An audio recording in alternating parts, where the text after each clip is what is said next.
Amigos, estamos aqui mais uma vez no perfil do Trabalho Notável, na live de sábado, a live Puro Sangue, em que eu e o meu irmão Fabiano conversamos sobre coisas do direito e do processo de trabalho, procurando mantê-los sempre atualizados das novidades e das polêmicas dentro da área trabalhista. Sejam todos muito bem-vindos, todos aqueles que sempre comparecem, aqueles que chegam aqui pela primeira vez ou pelas primeiras vezes, né? Sejam todos muito bem-vindos. Espero que tenhamos aí uma manhã de troca de conhecimento e que vocês possam aproveitar desse momento. O Fabiano já está puxando. Bom dia, Soraya. Bom dia a todos os amigos que estão chegando por aqui. Carmen, Carlos, Andréia. E o Fabiano já está aqui hoje sem saci, né, Fabiano? Sem Saci. Bom dia, mano. Bom dia, tudo tranquilo. Hoje nós vamos conversar, né, Fabiano? Nem deu tempo, porque dessa vez realmente a gente conseguiu uma conexão mais rápida. Vamos falar sobre o ônus da prova, né, Fabiano? Um assunto que é sempre recorrente.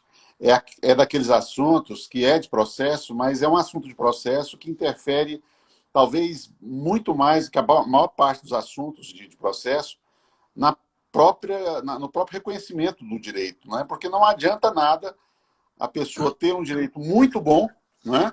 Mas um direito que dependa de demonstração do fato que sustenta, né?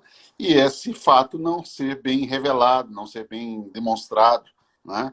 Dentro do processo. Eu ia falar bem exposto, mas nem isso é necessário, porque a CLT, como nós sabemos, ela é bem econômica, né? Ela diz que basta uma breve exposição dos fatos, então o advogado nem precisa fazer contar uma história muito minuciosa sobre aquilo que permeia o conflito para poder conseguir atender, né, ao requisito obrigatório da CLT quanto à causa de pedir, né?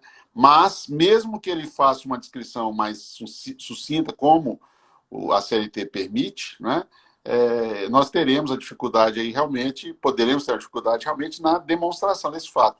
E aí a questão do ônus da prova, o domínio das regras de distribuição do ônus da prova e o uso correto das regras de distribuição do ônus da prova passa a ser um elemento crucial, né, exatamente para que ele tenha êxito.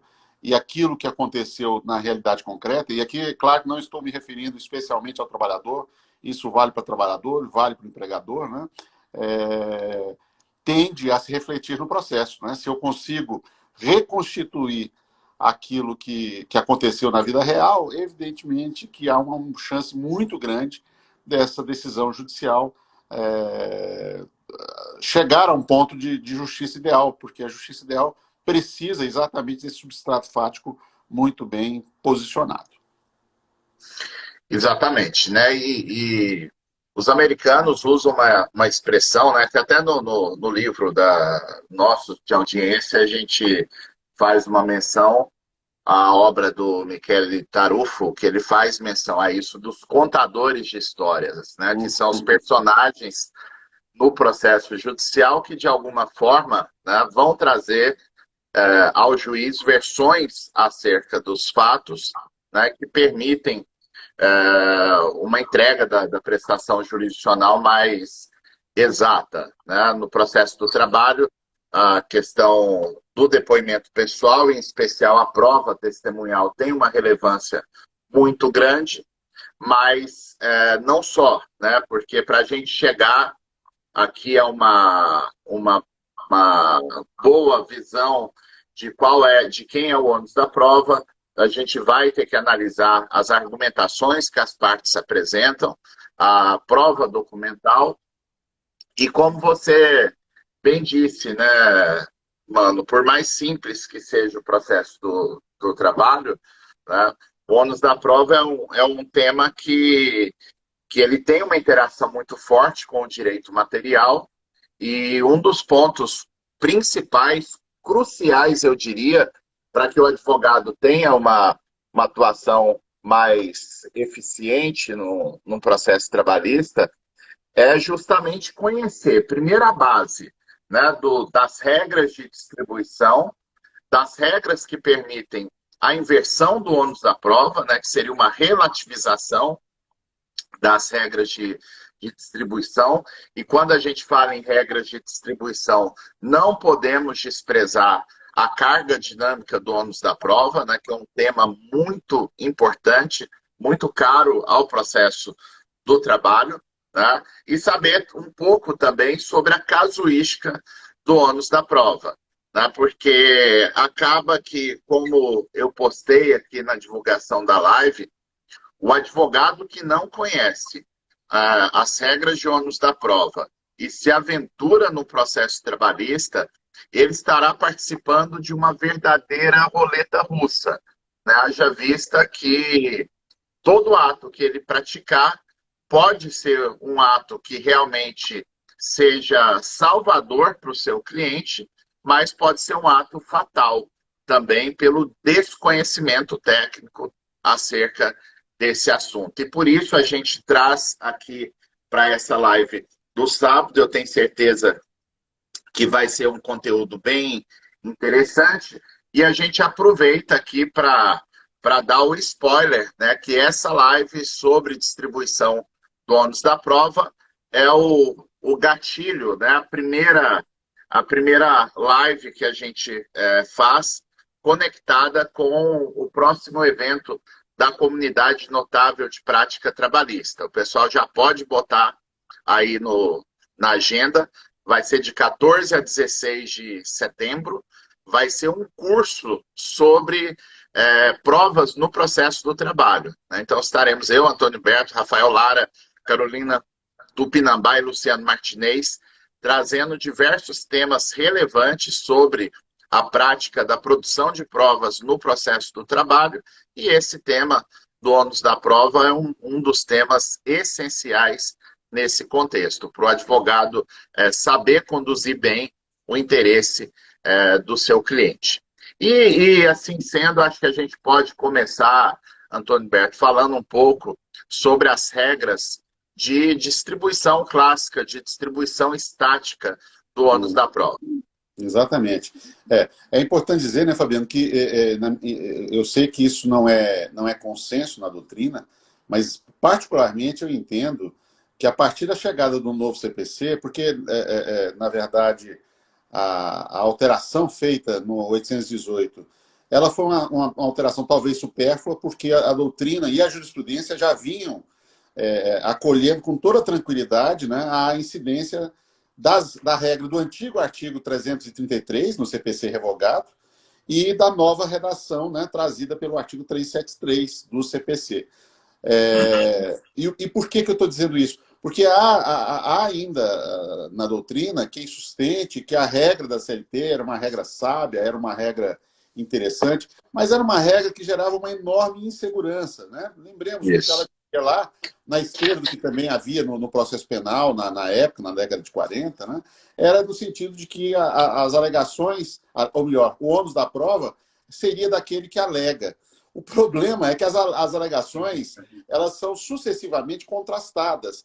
E nós tínhamos um verdadeiro ioiô de, se fôssemos seguir a risca que estava ali, um verdadeiro ioiô, né, em relação ao ônus da prova, a depender do conteúdo da alegação, né, que a parte fizesse. E isso, na minha compreensão, gerava uma certa insegurança. A introdução ou a busca das regras do CPC, primeiro do critério estático, presente no CPC revogado, e depois do critério estático e critério dinâmico no novo CPC, me parece que dão ao advogado e ao juiz também um maior senso de previsibilidade em relação à produção da prova, já que aqui o critério não é da temporalidade da alegação, né? Não é saber quem alegou por último sobre cada tema, mas simplesmente quem efetivamente precisa produzir a prova, a depender do tipo de fato de que estejamos falando. É claro, né, Fabiano, que quando nós falamos de critério estático, e a regra clássica continua lá no artigo 373, né? Ou seja, o ônus da prova é do autor quanto ao fato constitutivo, o ônus da prova é do réu quanto ao fato impeditivo, modificativo ou extintivo, é preciso agregar, né? É preciso salientar que quando o artigo 373 e agora o 818 da CLT falam de fatos constitutivos, fatos modificativos, impeditivos e extintivos, nós estamos falando de fatos, obviamente, controvertidos e relevantes. Porque esse, parece, é o ponto de partida para a gente conversar sobre ônus da prova. Eu só tenho que me preocupar, primeiro, com os pontos relevantes da demanda. O que são pontos relevantes? Aqueles que vão influenciar no julgamento, seja para procedência, seja para improcedência. E os pontos controvertidos são aqueles pontos que vão exigir a prova, porque não há necessidade de prova se a matéria é incontroversa. Então, se houve contestação, mas a contestação, seja por esquecimento, seja por distração, seja porque o advogado não quis arriscar uma litigância de má-fé em impugnar um pedido, impugnar uma alegação que não tinha como ser sustentada, né, a impugnação, nós temos as situações de brancos na contestação que geram confissão ficta. E então, quando eu falo em ônus da prova, é o ônus da prova do fato relevante e controvertido. Então, basicamente, o que estabelece hoje o artigo 818 da CLT é que, em relação ao fato constitutivo negado pelo reclamado, o ônus da prova é do autor. Exemplo clássico, né, Fabiano? Talvez o mais comentado, mais salientado em todos os lugares, inclusive em julgados, né? A negativa de prestação de serviços. Então, quando eu tenho uma alegação na inicial de um contrato de trabalho e vem o reclamado e diz, olha, essa pessoa jamais prestou serviços para mim, vejo que é uma alegação completamente antagônica em relação à primeira. Eu tenho aí, então, a negativa do fato constitutivo. Mas pode ser que o reclamado admita a prestação de serviços. E, nesse caso, admitida a prestação de serviços, o autor não precisa mais preocupar-se com a questão do fato constitutivo, em relação ao pedido de reconhecimento de vínculo, por exemplo. Né? Mas suponhamos que esse reclamado venha e alegue, olha, ele de fato foi meu empregado e ele está delirando em pedir esse reconhecimento de vínculo porque eu anotei a carteira, ele foi registrado, está aqui no e-social, está aqui a documentação. Aí estará o empregador admitindo não só a prestação de serviço, como a relação de emprego, e opondo um fato extintivo que obstaculizaria o reconhecimento da procedência do pedido, porque, na verdade, esse pedido foi previamente antedido, antes da ação ser ajuizada. Né? Então, é caso de improcedência. É engraçado falar isso, não, mas ele é empregado. Sim, mas é improcedente o pedido, porque a empresa efetivamente já havia registrado aquele contrato de trabalho. Essa é uma situação em que o ônus da prova seria do empregador. Segunda alegação, olha, ele realmente prestou serviço para mim, mas não foi como empregado. Ele nunca foi meu empregado. Ele trabalhava lá eventualmente, ele ia lá uma vez por mês, fazer um serviço que eu precisava lá, ou então era uma pessoa jurídica, ele prestava serviço para mim como pessoa jurídica, é um caso de... É claro que a defesa não vai falar em pejotização, até pela carga pejorativa que o nome acaba carregando, né? Mas é isso, né? Ela vai alegar que, na verdade, houve uma prestação de serviço, não é nem autônoma, houve uma prestação de serviços realizada por aquele trabalhador, mas por intermédio de uma empresa. Ele está alegando, então, o que aí? Um fato impeditivo, porque, evidentemente, que o reconhecimento de que a prestação de serviço se deu, na verdade, por meio de uma pessoa jurídica, solapa, né, a base jurídica de possibilidade de reconhecimento de vínculo, que é exatamente a questão da pessoalidade. Só existe contrato de trabalho onde a figura do prestador de serviço seja uma pessoa natural. Se é uma pessoa jurídica, de fato, será, então, o caso de fato impeditivo e o ônus da prova do empregador. E, por fim, Fabiano, para ficar nesses exemplos, sem prejuízo da gente extrapolar isso para outras situações, vamos falar sobre o outro fato, seria o fato modificativo. O fato modificativo, ele, na verdade, é um fato intermediário entre o fato extintivo, em que o réu reconhece a total procedência daquilo que se alega, mas diz que já satisfez aquela obrigação perseguida em juízo, e a outra que admite o fato constitutivo, mas nega as consequências dele. Eu tenho um campo intermediário, que é exatamente o fato modificativo. Então, ele vai admitir não só que houve a prestação de serviços, nessa hipótese imaginada, mas vai admitir que houve relação de emprego, sim. Mas não nos moldes colocados na inicial. Suponhamos que a inicial diga que ele foi contratado por prazo indeterminado e o empregador diga que não, que foi a termo. Ele foi contratado para substituir uma empregada gestante durante a licença maternidade. Ou ainda, ele foi contratado como empregado, mas a inicial alega que era empregado rural, mas a defesa sustenta que, na verdade, era empregado doméstico, porque o serviço feito não era na produção agroeconômica, mas um serviço que servia exclusivamente ao âmbito residencial, porque a questão geográfica do trabalho doméstico é irrelevante. O que interessa é efetivamente aquilo que se faça. É preciso que haja uma residência, não é? Pouco importante se é na cidade ou no campo, mas que a atividade não seja uma atividade de alguma forma produtiva, né? Que seja uma atividade voltada para o conforto dos ocupantes daquela residência. E aí, então, nós temos o fato modificativo, ônus da prova também do empregador. Em linhas gerais, né, Fabiana, essas são as regras da chamada distribuição estática do ônus da prova, que pode ser utilizada, evidentemente, e essa é a diferença dela em relação ao outro critério, ela pode ser utilizada em todos os casos. Essa sistemática de distribuição estática, ela é aplicável a todo o processo, não só trabalhista, como também cível. Né? A coisa muda quando eu parto para o segundo critério, que é o critério dinâmico, porque no critério dinâmico, claro, é engraçado, né, Fabiano? Eu não abandono o critério estático. Na verdade, o critério estático é uma premissa para eu verificar se é caso de distribuição dinâmica. Porque se pelo critério estático eu chego à mesma conclusão que chegaria na distribuição dinâmica, eu não preciso, então, sofisticar o modo de distribuição do ônus da prova. Então, eu preciso verificar primeiro, no caso concreto, né, em que haja uma perturbação do sistema quanto à distribuição do ônus da prova, se de fato aquela situação descrita e objeto de contestação deve ser demonstrada pelo autor ou pelo réu. Se a minha preocupação é favorecer a posição processual do autor e o ônus da prova pelo critério estático é do réu, evidentemente que eu não preciso falar em distribuição dinâmica. Não é? A distribuição estática já resolve. Mas há situações opostas. Há situações em que o critério estático pode resultar em grandes injustiças ou, sobretudo, em grandes dificuldades para a produção da prova. Me parece muito razoável conectar diretamente essa questão da distribuição dinâmica com a questão do princípio da aptidão da prova. Então, há certos momentos, e no direito do trabalho isso é algo recorrente, pela maior dificuldade probatória que normalmente o trabalhador tem, porque o empregador, não só para se blindar, mas também para atender uma série de exigências legais e infralegais, ele precisa, né, Fabiano, produzir uma série de documentos, sejam físicos, hoje em dia sejam eletrônicos, sobre aquela vida do contrato de trabalho.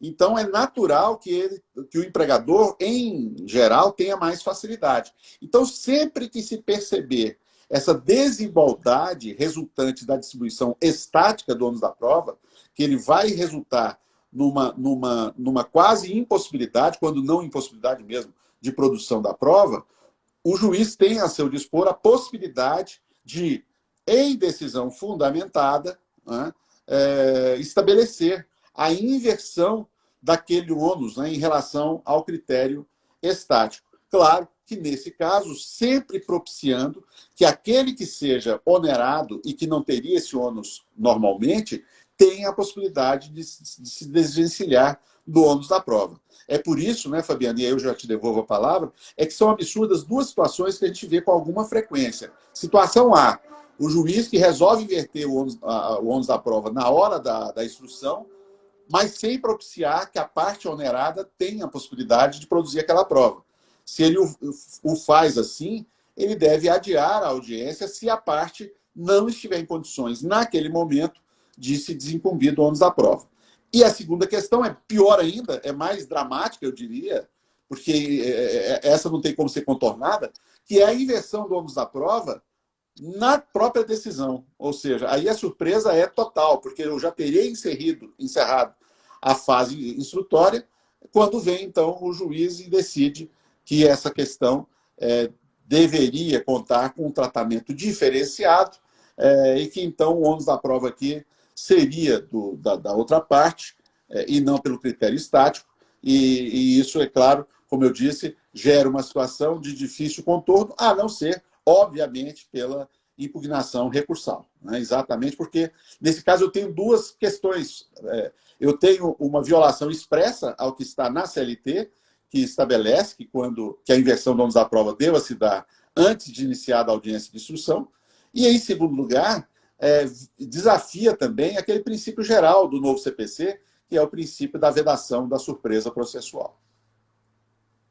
Exato, mano. E é interessante, né, como você disse, mesmo quando a gente fala em distribuição estática, a gente vai ter uma movimentação em relação ao ônus da prova ao longo do processo, a depender da conduta de cada uma das partes, né? O exemplo que eu poderia dar, até acrescentando, né, reforçando o que você ponderava, um motorista carreteiro que alega vínculo empregatício, né? Então, como você bem lembrou, o fato constitutivo do direito dele é a prestação de serviço.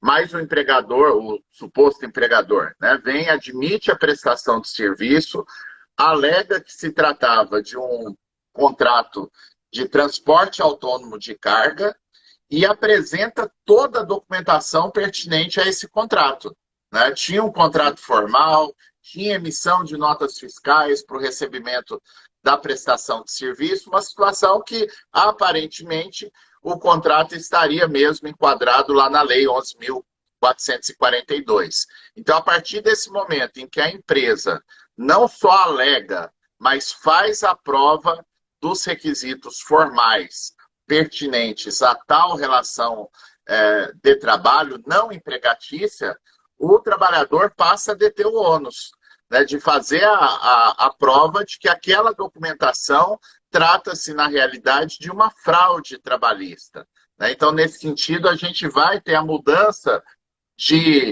do ponteiro, né, a mudança de vetor do ônus da prova ao longo do processo, mesmo que a gente use estritamente as regras de distribuição estática do ônus da prova.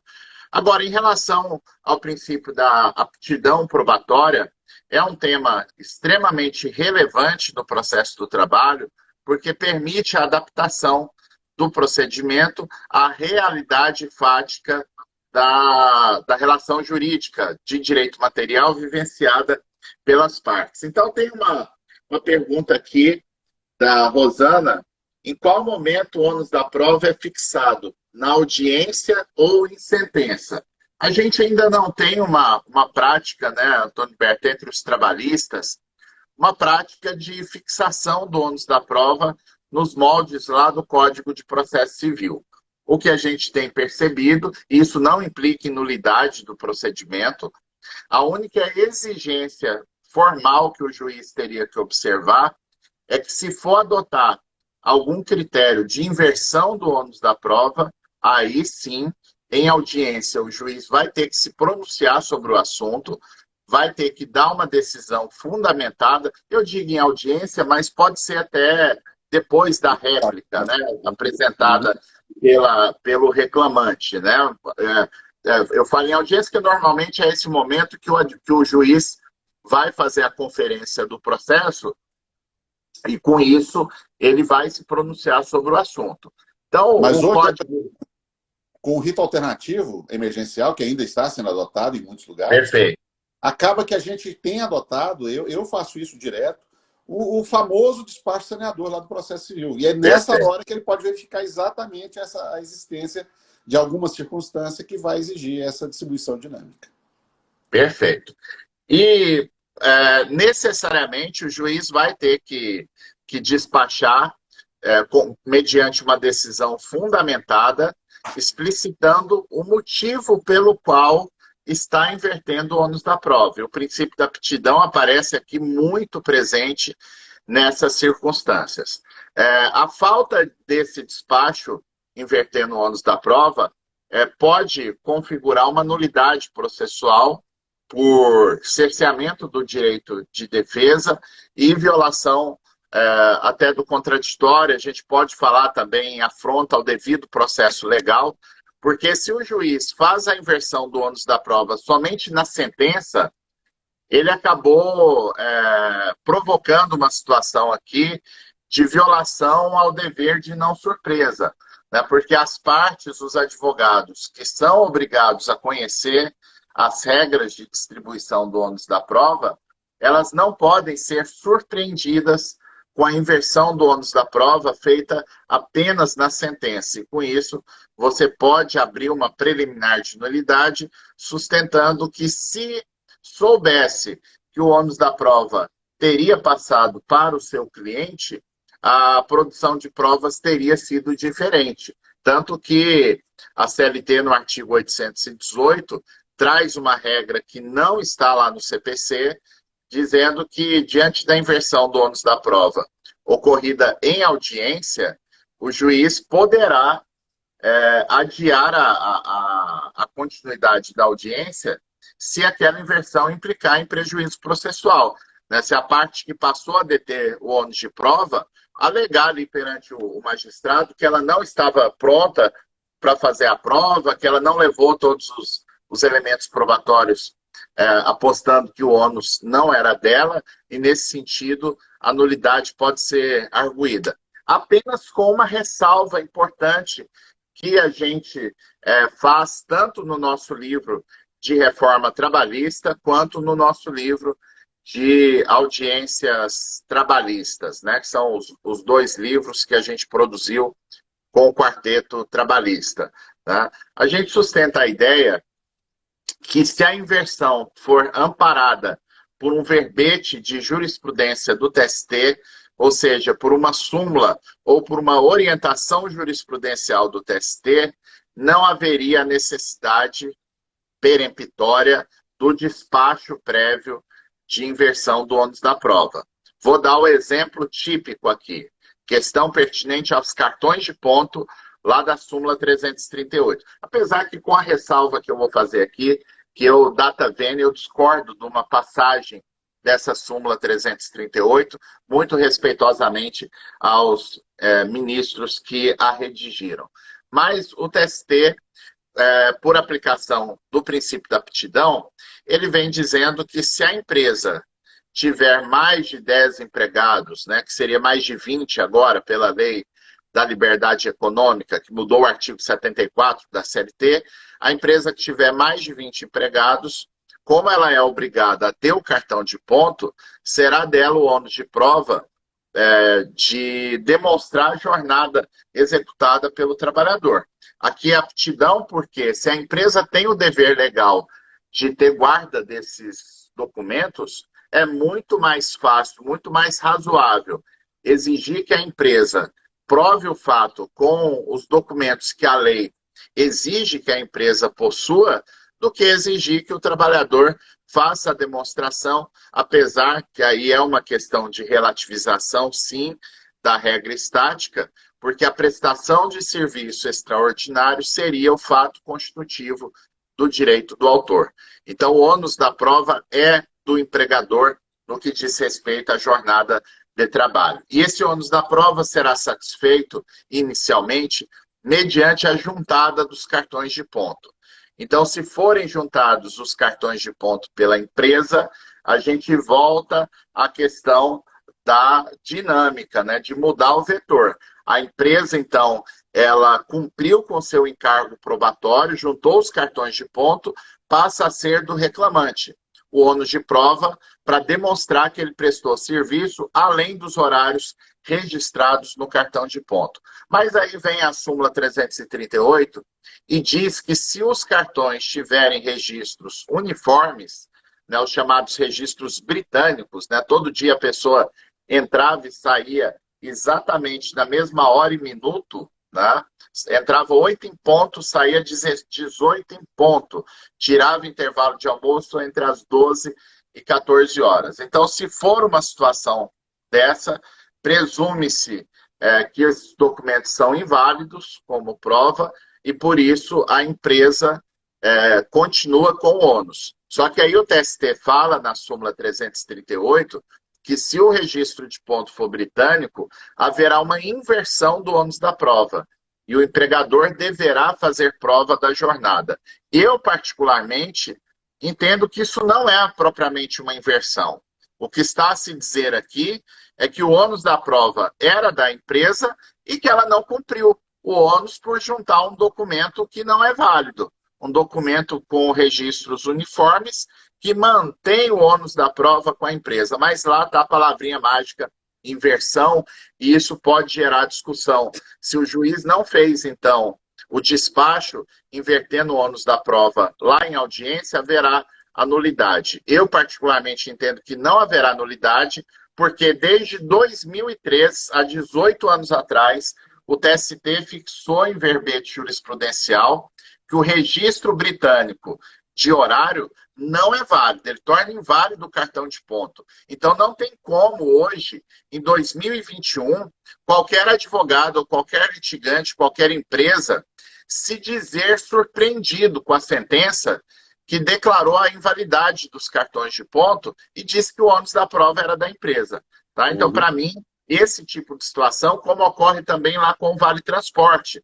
O Vale Transporte, o TST, por súmula, diz que é ônus da empresa demonstrar que o trabalhador ou recebeu ou que ele não precisava dos vales transporte. Então, nessa circunstância, se o juiz faz o registro disso apenas na sentença, para mim não implica em nulidade, porque o verbete da jurisprudência permite um conhecimento prévio, um conhecimento generalizado acerca daquela casuística. E só para a gente fechar aqui o raciocínio, tem uma pergunta aqui do Walter Anchieta sobre a questão do ônus da prova envolvendo a responsabilidade da administração pública em casos de terceirização.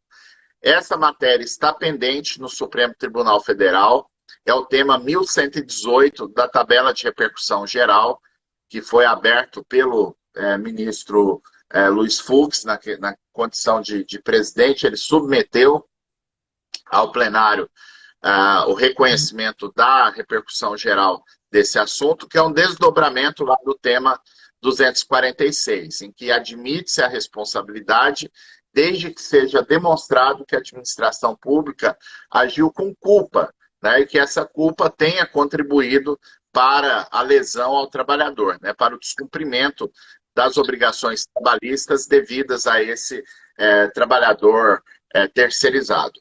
Aqui é importante dizer que a SDI do TST pacificou a matéria usando o princípio da aptidão probatória também, dizendo que como a administração pública é portadora de toda a documentação pertinente ao contrato de prestação de serviços, né, daquela empresa que foi contratada pelo ente público, então é mais fácil a administração pública fazer a demonstração por prova documental, né, de que fiscalizou a contento, né, que exigia lá o cumprimento de obrigações trabalhistas. Hoje a nova lei de licitação, ela até consta lá uma listinha mínima, né, daqueles direitos que o gestor público deve exigir o cumprimento antes de pagar a fatura. Isso facilita bastante até para a fixação desse ônus da prova para a administração pública. Mas aí eu tenho que fazer duas ponderações aqui com vocês, né? Há controvérsia porque há quem diga que seria necessário que o trabalhador fizesse a alegação e a prova específica de onde é que a administração pública falhou. Não seria simplesmente constar de forma genérica na petição inicial que houve falha da fiscalização e, por isso, o reclamante não recebeu o seu dinheiro. Precisaria constar lá na inicial qual foi o erro cometido pela administração pública. Isso afronta, a meu ver, o princípio da aptidão probatória. No entanto, a gente tem que colocar aqui que existem fundamentos relevantes. A gente pode não concordar, mas existem fundamentos relevantes, bem interessantes, para dizer que o ônus da prova é mesmo do empregado, além da própria circunstância de ser um fato constitutivo do seu direito. Eu cito aqui como exemplo decisões da 5ª turma do TST, antes da SDI ter pacificado a matéria de que o ônus da prova é da administração pública. Então, eu lembro, em especial, a fundamentação utilizada pelo ministro Breno Medeiros, que ele dizia o seguinte: olha, não se pode mais falar em princípio da aptidão probatória aqui, porque a lei da transparência permite que o advogado, antes de entrar com a ação, dirijam um requerimento à administração pública para ter acesso aos documentos pertinentes ao contrato de prestação de serviço. Então, é um argumento razoável, mas, a meu ver, não concordo, porque você está burocratizando de forma excessiva o exercício do direito de ação. E não há dificuldade alguma para a administração pública fazer a prova dessa fiscalização. É o primeiro ponto. E o segundo ponto, só para fechar o raciocínio aqui, eu queria ponderar aqui com vocês diversas situações que têm acontecido no Tribunal Superior do Trabalho, já em sede de recurso de revista, né? Que é a situação em que o regional condena a administração pública apenas por presunção, o que é vedado pelo Supremo. O que é o caso clássico de condenar por presunção? O desembargador diz o seguinte: olha, o fato do reclamante não ter recebido os direitos que lhe competem é prova suficiente de que a administração falhou na sua obrigação de fiscalizar, porque se tivesse fiscalizado a contento, o reclamante teria recebido o seu direito. Isso é presumir a culpa da administração pública. Então, o advogado tem que ficar muito atento, né? A gente já falou isso aqui em outras oportunidades. Acho que semana passada mesmo o Antônio Humberto reiterou isso no nosso evento, no último evento de recursos, isso foi falado. O advogado, quando ele ganha o processo, ele não pode baixar a guarda. Ele não pode se contentar com qualquer decisão. Se vier uma decisão desse tipo, né, que falhou a fiscalização, e a prova de que falhou é que o reclamante não recebeu, o advogado do reclamante deve fazer embargos de declaração ao tribunal, questionando o seguinte: olha, a decisão aqui está incompleta, porque o tribunal não fixou de quem é o ônus da prova para demonstrar o cumprimento das obrigações, e segundo, se a administração pública fez alguma prova específica aqui nos autos de que cumpriu com o seu encargo legal de fiscalizar o cumprimento das obrigações trabalhistas por parte do seu prestador de serviço. Por que eu digo isso? Porque quando tem essa decisão dizendo que a falha da administração está provada pela própria existência de créditos em favor do reclamante, quando a decisão está assim, é um prato cheio para a administração pública entrar com recurso de revista e vai ganhar fatalmente. Por isso é importante que o advogado faça o ED para levar a situação também para o campo da distribuição do ônus da prova, para que o tribunal diga com todas as letras: o ônus da prova é da reclamada. Então, eu fiz o pré-questionamento jurídico, né? A empresa não provou nada. Eu tenho a premissa fática, porque na hora do recurso de revista, você pode alegar nas suas contrarrazões, né? Olha, na realidade, se porventura se considerar que a decisão presumiu a culpa da administração, na realidade é possível manter a decisão por fundamento diverso, de que o ônus da prova era da administração e que não provou nada aqui no processo. Se não tiver essa diligência do advogado e houver o recurso de revista do poder público, fatalmente esse recurso de revista vai ser conhecido e provido. Até teve uma conduta de ministros numa proatividade de evitar prejuízos aos reclamantes.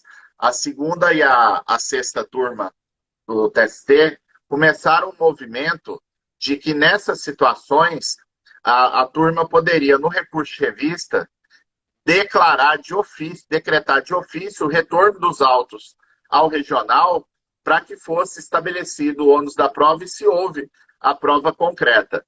Mas isso já foi barrado pela SDI, né, em recurso de embargos, e a SDI disse que, pela natureza extraordinária do recurso de revista, né, que só pode ser analisada matéria arguída pela parte, né, o recurso de revista, ele tem motivação vinculada na linha de que eu só posso impugnar temas que foram abordados pelo regional. E, por outro lado, aquelas matérias que não constaram do recurso, ainda que eu considere de ordem pública, elas não podem ser declaradas pelo ministro do TST se aquilo não compõe o espectro do recurso apresentado. Então, como o ministro não pode fazer isso de ofício, vai caber ao advogado usar os embargos de declaração para chegar ao processo numa condição mais favorável para o seu cliente na hora de julgar o recurso perante o TST. E por isso, né, Fabiano, só complementando aí o que você disse inicialmente sobre o tema 1118, é por isso que ele gera uma certa perplexidade essa discussão. Porque a minha indagação é a seguinte, vamos supor, primeiro que eu não enxergo aonde está a matéria constitucional aí. Essa matéria é uma matéria tipicamente infraconstitucional. A Constituição não atua, não regula.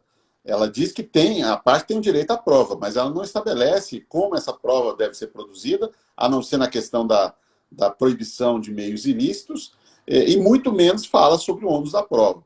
Mas ignoremos esse fato, percebamos que, imaginemos que vai se encarar aí, ou se pensar de algum princípio, de algum dispositivo, a existência de um fundamento constitucional. E suponhamos, então, que o Supremo, ao final, conclua: sim, o ônus da prova não é da administração, o ônus da prova é do trabalhador, né? É da vítima, é do trabalhador terceirizado. Tá bom, tudo bem, essa é a regra. Mas aí vem a pergunta: tá, e se o juiz promove, então, em decisão fundamentada, com base no princípio da aptidão da prova, a inversão, não é? Isso seria inconstitucional? Não me parece, né? Então, por isso que me parece uma discussão bem estranha, essa discussão do tema 1118. Ela talvez resolva fechar as portas pelo critério estático. Temos que convir que sim, porque isso estabelece... Porque eu mesmo, viu, Fabiano, sempre tive muita dúvida, porque essa situação é daquelas em que há uma certa plasticidade na questão daquilo que se quer provar. Sim. Falou, para mim, o fato constitutivo seria a prestação de serviços no lugar, no posto de serviço do tomador. E isso para mim, é fato constitutivo. Agora, a questão da existência de culpa da administração, eu posso encarar pelo viés do fato constitutivo, como você pontuou, mas eu posso encarar também pelo outro prisma, dizendo o seguinte: não, essa questão, a questão da satisfação dos atos de fiscalização, isso é fato instintivo do direito. Cabe à administração provar que fez a fiscalização, que houve a fiscalização. Perfeito. E a culpa seria uma decorrência disso, né? Então, por essas e outras, é que realmente o caminho da distribuição dinâmica, nesse caso, parece ser um caminho mais seguro, né, do que a distribuição do critério estático, considerando essa perspectiva, inclusive, que o Supremo acena. Eu já tenho aqui várias perguntas, você fez perguntas aí pelo chat, eu peguei algumas aqui da nossa caixinha, e perfeito. Eu vou algumas e vou te passar algumas também, para a gente não ficar devedor das pessoas que tiveram cuidado de fazer as perguntas lá na caixinha do Instagram. A Maria Catarina Schmidt, que está sempre com a gente aqui, a presença assídua nossa, pergunta se essa questão da distribuição dinâmica escolhe parte, né? Ou seja, se vale para ambos ou se só para o trabalhador. Em tese, vale para ambos, evidentemente. O que eu quis dizer apenas é mais comum, é mais frequente que ocorra em prol do trabalhador. Mas imaginemos a seguinte situação, né, Fabiano? Imaginemos a situação de um trabalhador que simplesmente surrupie da empresa toda a documentação que a empresa tem sobre ele. Sim. E a empresa alegue isso na contestação e peça a inversão do ônus da prova. Né? E prova que houve realmente, suponhamos a situação mais óbvia. A empresa fez a ocorrência policial, houve a instauração de ação penal e o cidadão foi condenado por subtração, né, desse documento, por furto desses documentos. Seria uma situação para se inverter o ônus da prova em detrimento do trabalhador. Temos que admitir que não é uma situação frequente, mas ela pode ocorrer. O José Geraldo faz uma pergunta que, na verdade, transcende um pouco aquilo que a gente está falando. Ele parte da nossa premissa, mas para chegar a outro aspecto. Perguntando se a tolerância de atrasos do trabalhador basta para descaracterizar a relação de emprego. Essa pergunta me parece simples de ser respondida, não é, Fabiano? Porque, Uhum. primeiro, eu tenho que analisar o conjunto das circunstâncias e não algo isolado. E, É, segundo, na relação de emprego, eu tenho empregados, inclusive, que sequer se sujeitam a qualquer tipo de controle. Então, se o exato. empregador é bonzinho, é generoso com o seu empregado em não reprimi-lo por conta de atrasos, é uma questão que cabe ao empregador avaliar. Né? O exercício do poder disciplinar é uma possibilidade, mas não é um dever do empregador. Diferente do que acontece no poder punitivo do Estado, né, em que o Ministério Público tem que agir quando haja a notícia de cometimento de crime, no caso do empregador, quando exerce o poder disciplinar, que equivale, né, ao poder punitivo na esfera penal, ele não está obrigado, evidentemente, a punir. Então, esse elemento é um elemento isoladamente considerado, é um elemento extremamente frágil. E a gente E aqui, poderia até, Antônio ah, Humberto, ah, se me permite, a gente podia até dar um passo atrás, né? Porque, na realidade, a tolerância aqui que poderia gerar essa ideia de autonomia não é em relação ao atraso, mas sim em relação ao próprio horário. Né? Que se houve uma fixação de horário, né? Porque para eu tolerar atraso é porque houve fixação de horário, vai presumir a subordinação. Né? exatamente. Então, a rigor, o autônomo ele não tem um horário determinado pela empresa. Isso. Ele não é um sintoma decisivo, mas é um sintoma presente. Né? Eu falo, não é decisivo porque eu falei, o artigo 62 da Exato. CLT prevê a existência de empregados sem horário. Mas, sem dúvida nenhuma, se eu fixo o horário, isso é um sintoma muito claro de ausência de liberdade de gestão de tempo. Se eu não tenho liberdade para gerir meu tempo, eu não sou autônomo. Eu posso ser tudo, Exato. menos autônomo. Né? Uma pergunta aqui, Fabiano, do José Geraldo, bem interessante. Ele pergunta o seguinte: nós falamos até agora do juiz deferir e tal, mas vamos pensar o inverso, né? Aí ele pergunta o que fazer se for indeferido ou não apreciado o requerimento de distribuição do ônus da prova. Muito importante essa questão, né, Antônio Beto? E eu aproveito para responder também a pergunta da Lara Liz BG. Se fizer pedido de distribuição dinâmica do ônus da prova na petição inicial, o juiz deve se manifestar quando a respeito, né?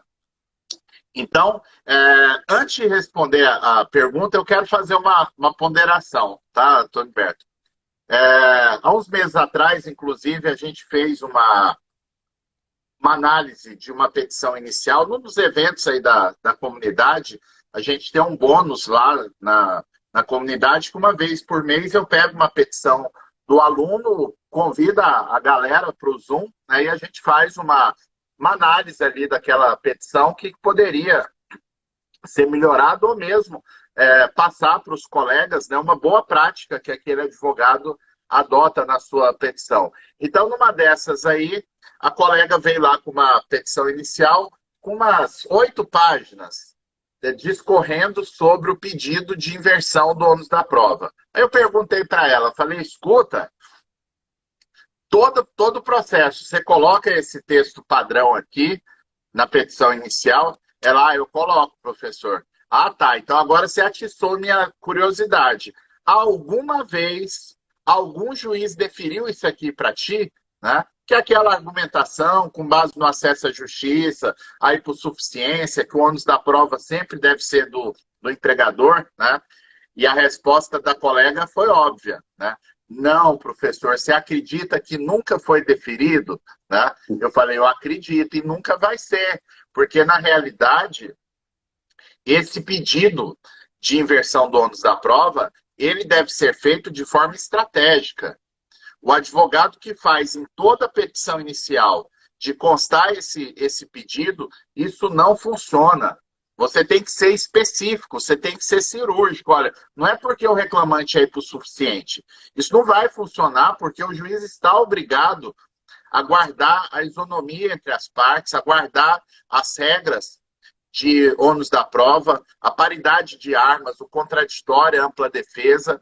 Então, eu vou agir ali pontualmente. Ah, eu estou com um problema aqui, é um pedido de assédio moral, era uma questão feita de forma subrepetícia, né? Ninguém presenciava, mas tem aqui indícios, né? Eu posso, com base nesse contexto, pedir para que naquele pedido específico o juiz faça a inversão do ônus da prova. Agora, pedir de forma genérica a inversão do ônus da prova, vocês podem ter certeza que sempre vai resultar no indeferimento genérico também dessa inversão, né? Precisa ser pontual específico. Agora é importante lembrar o Zé Geraldo, demais amigos que aqui estão na live, né? Nós estamos com 150 pessoas, está muito legal aqui o público hoje. Nós precisamos lembrar o seguinte, né? O juiz deve despachar a inversão do ônus da prova antes da produção de prova oral, justamente para não causar um prejuízo processual a ninguém.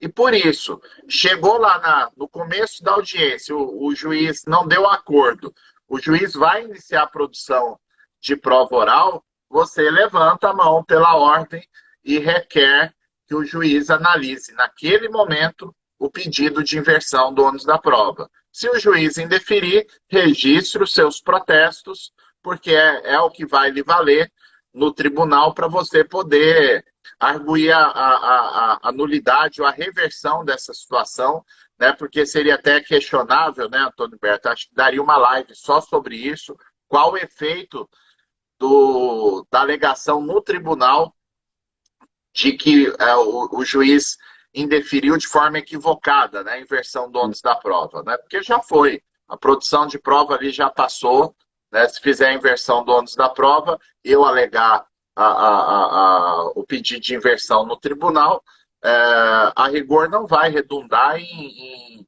retorno dos autos para a primeira instância, porque a prova já foi colhida, né? Mas, de toda forma, seria no começo da instrução, antes do início da produção de prova oral, com registro de protesto em caso de indeferimento. Exatamente. E tem um detalhe, né, Fabiano? Você colocou a possibilidade desse indeferimento ocorrer na audiência. E aí é importante, muito importante, é crucial que o advogado tenha esse cuidado de provocar o juiz antes de começar a instruir. Porque essa nulidade, né, Fabiano, particularmente eu entendo que é a nulidade relativa, porque ela priva a parte do acesso à prova. Então, ela interfere no direito da parte. E, por isso, a importância de se requerer ou insistir, se já houve requerimento antes, né, na apreciação do pedido, e se indeferido, tem que haver realmente o registro de protesto para que, no recurso, se for o caso, se for necessário, a depender da sentença, a parte possa alegar aquela nulidade e tente reabrir a instrução.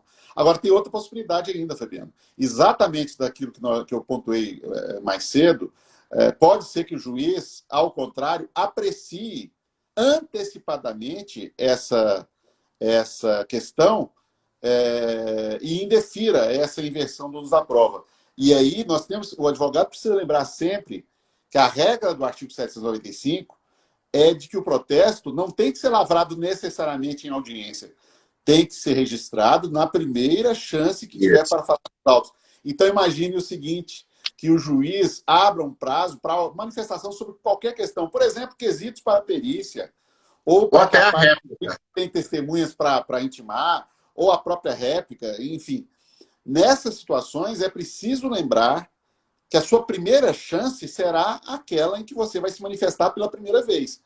Digo mais, Fabiano, se a parte vier se manifestar espontaneamente, mesmo sem provocação, ele tem que ter o cuidado de já nesse momento fazer um registro do protesto, para não correr nenhum risco quanto à preclusão. Então é muito importante esse cuidado que o advogado tem. E uma outra pergunta, Fabiano, muito importante e que me parece que permite que a gente dê uma explicação adicional sobre essas questões todas, é feita aqui pelo Delmocimini, ou Delmotimini, não sei se o nome dele é italiano. Ele pergunta o seguinte: se no caso de conclusão de perícia negativa aos interesses do reclamante, se é caso de inversão do ônus da prova, né? Aqui, meus amigos, é preciso fazer uma distinção muito importante entre ônus da prova e valoração probatória. Para que serve? A gente falou um monte de coisa sobre o ônus da prova, mas esquecemos de falar, né, Fabiano? Qual é a consequência do descumprimento, né, da inobservância da carga probatória, seja pelo critério estático, seja pelo critério dinâmico. Nós estamos falando aqui, minha gente, de situações em que não se produz prova. Quando eu não produzo prova, o julgador precisa ter um critério para avaliar a quem prejudique essa ausência de prova. E essas regras de distribuição estática e dinâmica vão auxiliar o juiz exatamente nesse momento. Ele poder decidir quem tem razão, porque ele vai decidir aí por uma simples ficção jurídica. Se houve contestação do fato constitutivo, o fato constitutivo não foi demonstrado, ele julga improcedente. Ele não vai procurar mais nada porque ele não tem nenhum elemento a que se apegar. Se for fato modificativo, modificativo impeditivo ou extintivo, e não há prova, ele vai acolher o pedido. Claro, vai acolher se não for um pedido inverossímil, se o direito amparar, né, Fabiano? Que não é uma coisa tão fatalista assim, porque eu tenho que analisar outras questões. Sim. Mas no plano fático, a questão está resolvida, está superada. Agora, quando eu começo a produção da prova, então eu digo, por exemplo, a prestação de serviços é o ônus da prova do trabalhador. Suponhamos que já na inicial ele traga trocas de mensagens pelo WhatsApp que revelem exatamente que havia ali prestação de serviço. Então, nessa situação, minha gente, eu não vou me preocupar com a questão de ônus da prova. O ônus da prova em relação ao fato constitutivo já foi desvencilhado. Não quer dizer que o juiz vai acolher o pedido. Quer dizer que a parte, ela já, né, de saída, ela já se desincumbiu. Do mesmo jeito que a empresa que junta, por exemplo, folhas de ponto a indicar as faltas que sustentam a justa causa por desídia, também já está produzindo prova, né? E aí, a partir daí, o que vai acontecer? A partir daí, a parte a quem não favorece aquele documento, seja aquela troca de mensagens pelo WhatsApp, seja a folha de ponto indicadora das faltas, ela vai ter todo o interesse em tentar revelar o contrário. Então, o que ela precisa fazer? Primeiro, antes de mais nada, no caso das provas produzidas pelo autor na inicial, o reclamado não pode só contestar a ação. Ele tem que contestar a ação e impugnar de forma específica aqueles documentos que sejam pertinentes à demanda, que deem, em tese, que deem suporte às alegações e aos pedidos que a parte formule. Então, aí, qual é a ideia? Ele primeiro vai ter que impugnar esses documentos e contestar o fato na defesa. E, a partir daí, ele tem que se preocupar com o quê? Em fazer uma contraprova e tentar convencer o juiz que aquela prova produzida não é tão idônea quanto aquela que vai ser produzida por ele, seja por outros documentos, seja por perícia, seja pelo próprio depoimento pessoal da parte, que pode vir a confessar algo, ou pela prova testemunhal. A mesma coisa em relação ao empregador.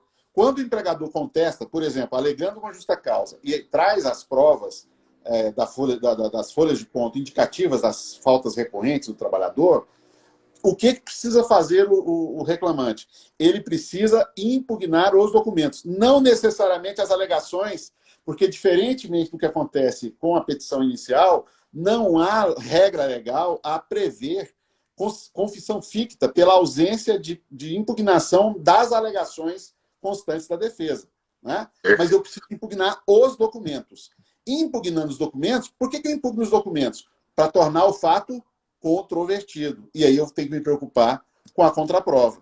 Em produzir, por exemplo, prova testemunhal de que, na verdade, aquelas faltas recorrentes eram faltas justificadas e que só foram marcadas porque a empresa se negava peremptoriamente a acolher os atestados médicos que o trabalhador encaminhava para a empresa, por exemplo, né? E aí nós entramos num outro patamar de preocupação. Já não é mais da questão da distribuição de ônus da prova, mas da valoração da prova. Se eu tenho, então, provas contrastantes, a questão não vai ser resolvida pelo ônus da prova. Embora, né, Fabiano, a gente tenha que reconhecer que na jurisprudência, em especial em relação à prova testemunhal dividida, né, não faltam julgados que resolvam a questão pelo ônus da prova. Tecnicamente, me parece equivocada essa compreensão, mas eu não posso ignorar que exista, de fato, inclusive no TST.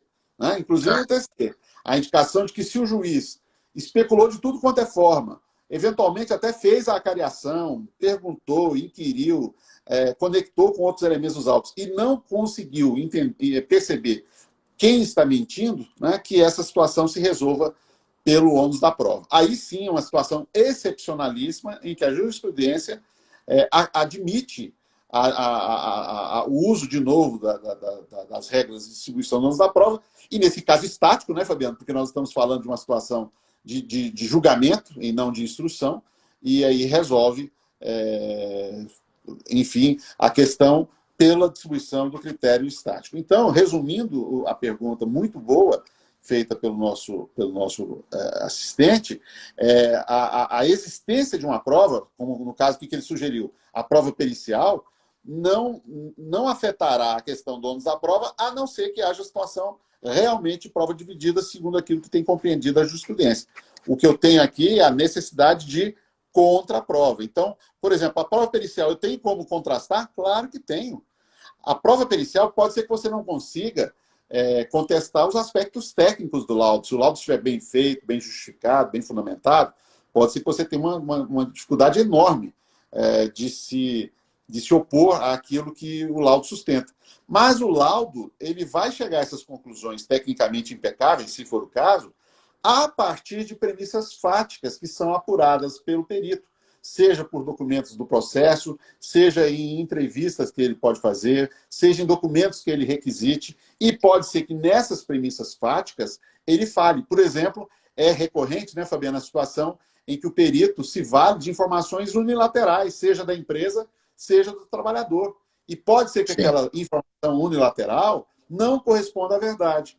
E se ele fez todo o seu laudo a partir daquela premissa, a revelação de que aquela premissa é falsa pode gerar uma conclusão oposta àquela que chegou ao laudo. É por isso que, sabiamente, a legislação processual civil, tanto no CPC velho quanto no CPC novo, hoje isso está lá no artigo 479, estabelece que o laudo pericial não cria nenhuma vinculação para o julgador.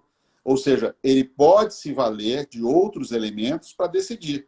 E exatamente, e a grande questão é essa, eu posso ter primeiro, eu posso ter falhas técnicas, o perito desconsiderar alguma norma técnica aplicável ao caso, ou interpretar mal essa norma técnica, por exemplo, a velha questão da periculosidade em aeroportos, em que tem lá a discussão se aplica o raio de 7,5 metros, né, do abastecimento em geral, ou se aplica a ideia de toda a área de operação, né? São as linhas diferentes lá da ANR que cuida disso. Ou então eu tenho a questão fática, eu tenho a questão em que o perito fez um levantamento fático precário, ou mesmo não só insuficiente, mas contrário àquilo que efetivamente ocorreu. Então, nessas situações, eu já não estarei falando exatamente em ônus da prova. Eu estarei falando na necessidade de produzir uma contraprova para tentar superar a prova produzida. Isso aí. Mano, como já é meio-dia, eu vou dar uma passada rapidamente aqui em algumas perguntas que estão no chat e vou responder assim já em bloco bem rápido, né? O João Felipe, eu até queria ter passado essa pergunta para ti, mas dá para responder rapidinho aqui. O João Felipe pergunta, Tony Berta, a questão do ônus da prova em relação à jornada do doméstico, já que a lei exige o cartão de ponto. Nesse caso, se eu fazendo um paralelo com a súmula 368, e supondo que a súmula 368 não seja uma súmula discriminatória, aliás, ela nem poderia falar do doméstico, porque ela é antiga, né, Fabiana? É anterior à regulamentação do direito de jornada dos domésticos, né? Mas o que acontece aqui é que eu tenho um artigo 74 da CLT dentro da lei do doméstico também. Só que uma norma bem mais benéfica para o trabalhador do que aquela do 74. Você pontuou muito bem que a partir da reforma trabalhista, aliás, desculpe, da reforma do projeto de liberdade de lei econômica, Lei 13.874, de 2019, houve a amplificação, né, do limite de empregados em que as empresas estão dispensadas do ônus da prova. E aí aproveita e responde uma outra pergunta que veio nesse sentido, né, que se tiver menos de 20 empregados, aí é o critério clássico, né, Fabiano? O excesso, se não há juntada de folha de ponto, esse excesso tem que ser demonstrado pelo trabalhador, se tem menos de 20 empregados. Agora, no caso dos domésticos, o que acontece? O artigo 12 da Lei Complementar 150 impõe ao empregador doméstico a obrigatoriedade de manter controle de seus empregados, independentemente do número, independentemente da quantidade. Então, quer me parecer que, usando o mesmo raciocínio refletido no item 1 da súmula 338, o ônus da prova da sobrejornada do doméstico, ou melhor, da regularidade da jornada do doméstico, é do empregador, sim. Então, ele terá que provar pelos meios idôneos possíveis. O ideal é que ele tenha um mecanismo de controle para e passo, diário, né? Que pode ser feito por meio de uma mera folha, pode ser feito, há aplicativos disponíveis no mercado, que inclusive fazem conexão com GPS, evitando que o empregado doméstico possa registrar a sua entrada ou saída fora do local de serviço. Isso vai ser percebido pelo empregador. Acho que isso é caso até de justa causa por mau procedimento, né? Ele registrar o horário de entrada ou horário de saída antes do momento em que efetivamente esteja trabalhando ou depois do momento em que esteja trabalhando. Então, nessa situação, Fabiano, sim, o ônus da prova é do empregador. E eu lanço aqui, inclusive, o Antônio Berto, a questão que eu desafio alguém que estiver assistindo a live, se achar algum livro de direito do trabalho que traga o que eu vou falar aqui agora, um curso de direito do trabalho, pode avisar para a gente aqui no direct que eu mando um livro nosso de presente, porque não vai achar, tá? Se for situação de terceirização no setor público, o cartão de ponto também é obrigatório, independente do número de empregados, porque isso decorre lá da Convenção 94 da OIT, que exige que haja um registro fidedigno dos horários de trabalho para aqueles trabalhadores que prestam serviços em contratos envolvendo a administração pública. Eu nunca vi advogado alegar isso, mas é o caso também que aplicaria a mesma lógica da súmula 338 e da questão do doméstico que o Antônio Berto trouxe. O Zé Henrique falou aqui que está com as ações lá para entrar sobre pejotização, que vai discutir questão do ônus da prova, né? Então tem que ver que tipo de pejotização que é, né? Porque se for situações em várias hipóteses, se a empresa tiver o contrato formal, tiver notas fiscais emitidas para recebimento dos pagamentos devidos ao trabalhador, vai presumir autonomia, o ônus da prova seria do trabalhador. Recomendo, inclusive, quem não assistiu, ficou gravado aqui, uma live espetacular que aconteceu ontem aqui no perfil do Rafael Lara, com a Carolina Tupinambá, tratando exatamente sobre pejotização. Uma outra questão, o Alvimar perguntou sobre aquela situação de pequenas variações nos cartões de ponto. Então, a gente sabe que tem empresa que, para não cair na súmula 338 dos horários britânicos, exige que os empregados façam registros, né, com variações até 5 minutos no início e no final da jornada. Isso não tem como o juiz presumir que se trata de uma fraude, né? Porque aí está dentro do que é razoável, porque o cartão não será britânico, né? Então, o ônus da prova seria do trabalhador nesse caso. O Oliver pergunta de cartões de ponto não assinados, e aqui a jurisprudência do TST, sem desprezar que alguns regionais vêm decidindo em sentido oposto, mas o Tribunal Superior do Trabalho vem decidindo que não há exigência legal no artigo 74, ou mesmo na portaria do Ministério do Trabalho que rege o registro de ponto, não há exigência de assinatura como condição de validar o cartão de ponto. Então, mesmo que o cartão esteja sem assinatura, isso não é motivo para anulação. Em especial os espelhos de ponto, né, que a empresa, geralmente, o espelho de ponto eletrônico, ela imprime uma vez por mês, não teria nem como materialmente ter o registro diário. O Vanderlei perguntou aqui se a empresa precisa fundamentar o pedido de adiamento da audiência quando há a inversão do ônus da prova. É uma fundamentação sucinta, simplesmente se o advogado disser que aquela inversão prejudica a produção de provas pela empresa, está resolvido. O juiz vai ter que adiar. Pois não, Antônio Berto? Inclusive, Fabiano, é importante notar que a CLT, o 818, parágrafo 2º, até induz a pensar exatamente o contrário. Porque lá ele diz assim, que implicará o adiamento. Eu acho que é exagerado. Tão legal. Mas se eu for levar a letra, ela imporia o adiamento.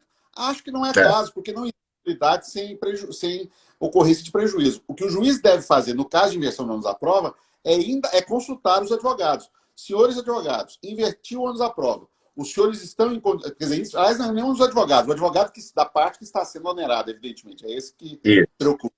O senhor está preparado, a prova que o senhor trouxe, a prova testemunhal que o senhor trouxe, é suficiente, cobre, abrange essa matéria? É suficiente para isso? Ou o senhor teria que trazer outra testemunha ou tem documentos a juntar? Se o advogado disser, é bastante, não, a testemunha sabe de tudo e ela pode falar, acabou, não precisa adiar, evidentemente.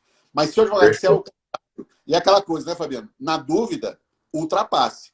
É melhor ele pecar, nesse caso, por excesso, se ele está em dúvida, né, com a pergunta feita de pronto, de imediato pelo juiz, né, surpreendentemente, assim, né, de bate-pronto, essa expressão que eu queria lembrar, é melhor ele dizer que precisa do tempo, até para ele avaliar com o seu cliente, verificar se tem prova daquilo, porque não é só a prova testemunhal, né, Fabiano? A gente tem que lembrar aqui que nós estamos na fase de instrução, e o artigo 85 da CLT permite a produção de todas as provas até o momento em que a audiência de instrução seja encerrada. Então, não é só testemunha, é toda e qualquer prova. Pode ser, por exemplo, que ele precisa de uma perícia para se desvencilhar daquele ônus, por exemplo.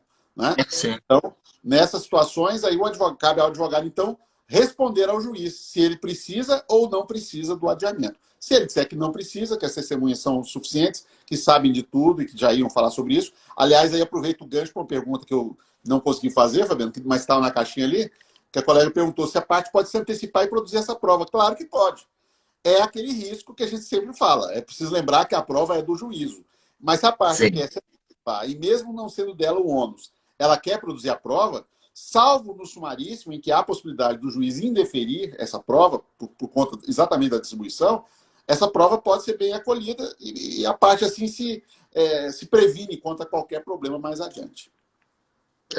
Aí tem só o risco, né, Antônio Humberto? E eu faço o registro aqui. Só antes da gente partir para o fim, eu tenho uma pergunta aqui ainda para responder e eu queria comentar essa pergunta. Nós estamos com praticamente 150 pessoas aqui na live. O pessoal que for novato, que for até segunda ou terceira live do Trabalho Notável, podia registrar na live aí, novato, ou o pessoal que está com frequência aqui, veterano, só para a gente ver aqui mais ou menos o público que está aqui hoje em relação ao pessoal que está chegando ao perfil, né? Lembrando que aqui a gente tem lives amanhã tem a live com PDF, que é a live de jurisprudência, né? Que eu faço todo domingo, 11 horas da manhã. De segunda a quinta-feira tem um quadro novo, que são as lições trabalhistas. São pequenas aulas de 30, 40 minutos, comigo aqui, 7h45 da manhã. E na sexta-feira, a live do Rafael com a Carolina, às 7h45. Na segunda-feira, 17 horas, a live do Luciano Martinez, que normalmente ele trata de questões que interagem o direito do trabalho com o previdenciário.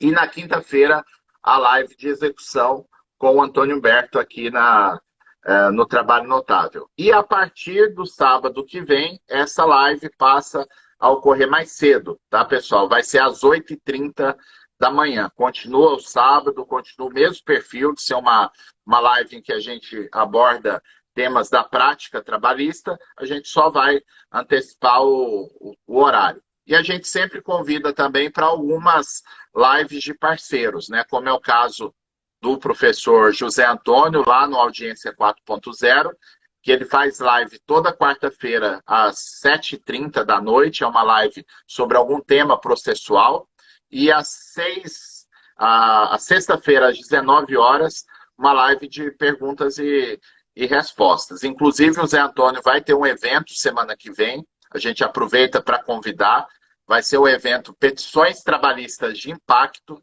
na terça-feira, às 20 horas, em que o professor Zé Antônio vai abordar o que precisa colocar numa petição inicial para ser mais convincente e o que não deve ser colocado numa defesa. Vai ser um tema, um evento bem interessante, tem o link para inscrição lá na bio do Audiência 4.0.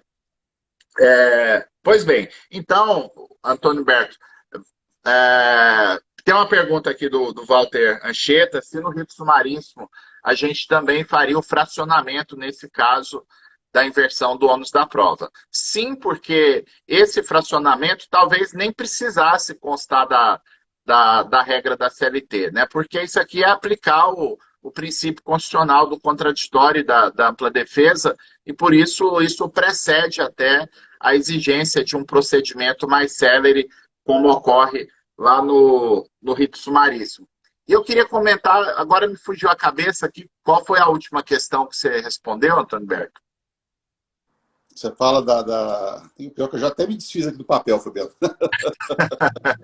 Eu queria ter falado um negócio aqui. Ah, lembrei. Você estava falando da questão. Era a questão lá de ônus da prova ainda, né? Eu só queria lançar um alerta, né, que é um tema bem delicado para a gente que é juiz tratar disso aqui numa live, mas é uma live acadêmica, né? Então a gente tem essa liberdade. Eu acredito, é muito constrangedor o que vários colegas do Brasil inteiro nos trazem, né, de situações em que acaba que o advogado se sente tapeado, digamos assim, pelo juiz, né? Naquela situação em que você está lá na audiência, né, manifesta que você quer ouvir uma testemunha e o juiz faz aquela pergunta que o advogado gela até a alma, né? Do juiz virar assim: doutor, o senhor tem certeza que o senhor vai querer ouvir testemunha? Né? Então, nessa situação, é para isso que o advogado precisa ter um conhecimento sobre a distribuição do ônus da prova. Né? Porque, muitas das vezes, ele fazer uma prova que é desnecessária, né? Ah, o ônus da prova não é meu, mas eu vou fazer a prova mesmo assim. Isso é um perigo, né? Porque você está expondo a pretensão do seu cliente a risco, porque pode ser que a prova produza elementos que vão prejudicá-lo. Você ia ganhar tudo. Agora, porque você produziu a prova, o seu cliente vai ser prejudicado. Então, a rigor, eu não vou produzir prova quando o ônus não é meu e a outra parte não tem prova a produzir, por exemplo. Né? Eu vou fazer a contraprova, se for o caso. Né? Agora, nessa situação, o juiz vem com esse comentário, né? Tem certeza, doutor? É onde o advogado precisa ter uma noção do ônus da prova, ter estudado o processo antes, né? E se tiver convicção de que realmente aquela prova é desnecessária, porque tem muito também, né, Antônio Berto, vamos combinar, né? Tem muito advogado que vem querer produzir prova, fala que a prova é só para um reforço. Não existe isso, prova de reforço. Ou você tem o ônus da prova ou não tem, ou você provou ou não provou. Ah, eu quero ouvir uma segunda ou terceira testemunha só para reforçar o que a primeira disse. Não, se o depoimento da primeira testemunha foi bom, foi completo, não tem por que ficar produzindo prova por produzir. Né? Agora, se você tem dúvida, né, daquilo que o magistrado está ponderando, né, porque o juiz pode até falar: olha, o ônus da prova não é seu, doutor. O senhor vai querer produzir a prova? Né? Então, se realmente aquela situação, pelo que você sabe, o ônus não é seu, tranquilo, o juiz está querendo acelerar a realização da audiência. Agora, pode acontecer do juiz ter uma percepção de ônus da prova que é minoritária. Né? Então, você, de repente, topa essa desistência da testemunha, não vai ficar nem registrado na ata. Ou se ficar registrado, vai dizer que o advogado do fulano desistiu de ouvir testemunhas. Não vai constar lá que foi porque o juiz perguntou. Né? Então, pode ser que o juiz decida de um jeito e o tribunal reforme. Agora, o que é pior de tudo, Antônio Berto, e não pode acontecer nunca, mas infelizmente tem acontecido em situações pontuais, segundo colegas advogados têm relatado, do juiz fazer essa ponderação: doutor, o senhor tem certeza que vai ouvir testemunha? Porque parece aqui que não precisa. O advogado desiste e vem depois a sentença dizendo que o ônus da prova era do cliente daquele advogado e ele perde o processo. Aí fica até difícil explicar para o cliente, né, o que aconteceu, que estava com a prova lá, desistiu, confiando no juiz. Acho que é o tipo de coisa que o juiz não pode deixar acontecer, se acontecer, eu creio que o juiz teria que ter a hombridade de lembrar, falou, isso aqui foi aquela audiência que eu falei aquilo para o advogado, e eu reabriria a instrução, por uma questão até de você manter a credibilidade junto ao jurisdicionado, né? Porque acaba que o juiz que, digamos assim, aprontar uma dessa com o advogado, ele vai ter, inclusive, dificuldade de fazer as futuras instruções, porque esse advogado não vai confiar no juiz mais nunca, né? Quando o juiz Exatamente. fizer uma ponderação dessa natureza. E tem um outro aspecto, né, Fabiano, que eu sempre lembro, né? Vamos pegar a primeira situação que você colocou. O juiz tem um entendimento particular sobre aquela questão, né? Então você sabe que vai ganhar o processo ali. Além da história de que o processo não termina ali, né? O processo vai para o tribunal, a não ser que seja uma questão de alçada, né? Uma causa de alçada, coisa que é muito rara, em que ninguém vai poder mexer na parte probatória. É preciso lembrar que ninguém é eterno e não há garantia nenhuma de que esse juiz vai estar ali para julgar o seu caso. Exato. Então, mesmo que você confie na palavra dele, que ele seja uma pessoa séria, que de fato ele julga daquele jeito, é preciso sempre lembrar, primeiro, que você tem que deixar o caminho aberto para o tribunal, se a decisão for de algum modo, contra os seus interesses. Mas, sobretudo, tem esse aspecto. Eu posso ter a passagem de bastão para um outro magistrado que professe aquilo que a maioria entende e vai verificar simplesmente, olha, aqui não teve prova, o ônus da prova era do fulano, então eu vou julgar então, de forma diametralmente oposta àquela que julgaria aquele que fez a instrução. Né? Então, realmente, o mais seguro aí é aquela história. Na dúvida, faça a prova. Faça a Exato. prova. Ou peça o registro, então, que o juiz registre o indeferimento, registre os seus protestos e espera vir a sentença. A depender do que a sentença trouxer, aí você avalia se é caso ou não de levar aquela questão de uma potencial nulidade para o tribunal. Aí é aquela história da estratégia, não é? Você não vai fazer disso um cavalo de batalha, basta exigir que o juiz registre o indeferimento. O pior, Fabiano, é isso, é que às vezes o juiz faz a ponderação e o advogado simplesmente deixa por aí mesmo, né? E aí eu tenho aquela ata que eu brinco, que é a ata limpa, né? Aquela ata sem qualquer tipo de incidente. Não aconteceu nada. Não porque o juiz não quis registrar, não estou falando daqueles impasses sobre não, mas simplesmente porque não houve a solicitação. E se o juiz fez a ponderação e a parte acatou, ele não é obrigado, evidentemente, a registrar. Ali foi indeferida a prova com a concordância da parte. Não, ele vai simplesmente... Né? Até porque essa é o tipo de registro supérfluo. Né? Então, se a parte não está satisfeita ou está temerosa, peça para fazer o registro. E se o juiz quiser blefar e falar, não, então eu vou então acatar o requerimento. Tudo bem, produza a prova. O pior dos mundos, né, entre o risco de produzir uma prova desastrosa e perder porque não produziu prova nenhuma, eu acho que o risco de produzir uma prova desastrosa é um risco melhor. Né? Na escolha, nesse dilema entre nada fazer e fazer algo que pode ser prejudicial, o nada fazer já vai levar à prejudicialidade, com certeza. A produção da prova eu não sei. Então é melhor, na dúvida, é melhor produzir a prova. Nessas situações que você descreve. Show de bola. Acho que é isso, né, mano? Beleza. Ficamos aí com 1h30 praticamente e agradeço aí a presença. A presença, há muito tempo a gente não tinha tanta gente, né, Fabiano? Na nossa live. Muito bacana. Live bem legal. E agradeço aí. E vi registro de muita gente novata aqui, o que é uma satisfação para a gente também. Né? A gente Algumas pessoas tinham perguntado... A fidelidade é sempre muito boa, né, Fabiano? Mas é muito bom também quando a gente expande para que novas pessoas estejam por aqui. Algumas pessoas perguntaram que anteontem não teve a live da execução, tá, pessoal? O Antônio Berto estava numa reunião que acabou demorando mais do que o previsto, né? Que eu tenho uns 2, 3 directs aqui para responder. O pessoal perguntando se não ia subir a live de quinta-feira, porque não teve. Mas para completar, terça-feira tem uma live extra com o Edson Miessa. Acho que que hora que é essa live? 11 horas. 11 horas. Beleza, show de bola. Vamos lá, então vai ter na terça e na quinta. Show de bola. Beleza? Então, pessoal, valeu, mano, e fiquem com Deus. Tchau, tchau.